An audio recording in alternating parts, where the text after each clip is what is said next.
பாக்கியலட்சுமி தொடரில் வீட்டுக்கு வர்ற கோபிகிட்ட ராதிகாவுடைய அம்மா இனியா வந்து போன விஷயத்த சொல்கிறாங்க. அவள் என்ன மாதிரி பேசுகிறா, சின்ன பிள்ளைன்னு பார்த்தா ராதிகாவையே ஒன்னால்தான் இந்த பிரச்சனைன்னு கேட்டா அப்படின்னு கோபிகிட்ட சொல்கிறாங்க. கோபி நம்ப மாட்டாரு. என் பொண்ணு அப்படிலாம் பேச மாட்டா, அவள் அப்படிலாம் பேசுகிற ஆள் கிடையாதுன்றாரு. பிறகு ராதிகா கிட்டே கேளுன்றாரு. ஆமாம் கோபி, அவள் அப்படித்தான் பேசினா அப்படின்னு ராதிகாவும் சொல்கிறா. பிறகு நான் போய் இனியா கிட்ட என்னன்னு கேட்குறேன்னு சொல்லிட்டு போகிறாரு. கேட்க போகிறீங்க, என்ன கேட்க போகிறீங்கன்னு கேட்குறாங்க. அதுக்கு அவட்ட நான் அதட்டிலாம் பேச முடியாது, அவட்ட கேட்க வேண்டிய விதமாக கேட்குறேன் அப்படின்னு வீட்டுக்கு போய் இனியாவை கூப்பிடுறாரு. இனியா வரா. நம்ம வெளியே போயிட்டு வரலாம் அப்படின்றாரு. அவங்க அம்மாக்கிட்டையும் பாட்டிக்கிட்டையும் போயிட்டு வரேன்னு சொல்கிறா. அவங்க எதுவும் பதில் சொல்ல மாட்டுறாங்க.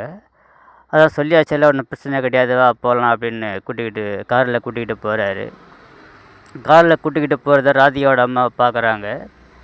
ராதிகா கிட்ட போய் ஏதாவது கேட்பாருன்னு பார்த்தா பொண்ணை கூட்டுக்கிட்டு காரில் ஊர் சுத்த போய்க்கிறாரு அப்படின்னு ராதிகா கிட்ட சொல்கிறாங்க. சொல்லிவிட்டு நான் போய் அந்த ஈஸ்வரியும் பாக்கியாவையை உண்டியலன்னு பண்ணிட்டு வரேன் அப்படின்னு பாக்கியா வீட்டுக்கு கிளம்புறாங்க. காரில் கூட்டுக்கிட்டு போகிற கோபி இனியாக்கிட்ட பேச்சை கொடுக்குறாரு. என்ன வேணும் ஏது வேணும்னு கேட்குறாரு. பிறகு நடந்த விஷயத்தை பற்றி கேட்குறாரு. நான் வந்து உங்கள் அம்மாக்கிட்ட சண்டை போட்டிருக்கக்கூடாது, தப்பு தான் அப்படின்னு சொல்கிறாரு. இப்போ ராதிகாவோட அம்மா பாக்கியாவோட வீட்டுக்கு வந்து ஈஸ்வரிக்கிட்டேயும் பாக்கியாக்கிட்டேயும் ஓவராக பேசுகிறாங்க.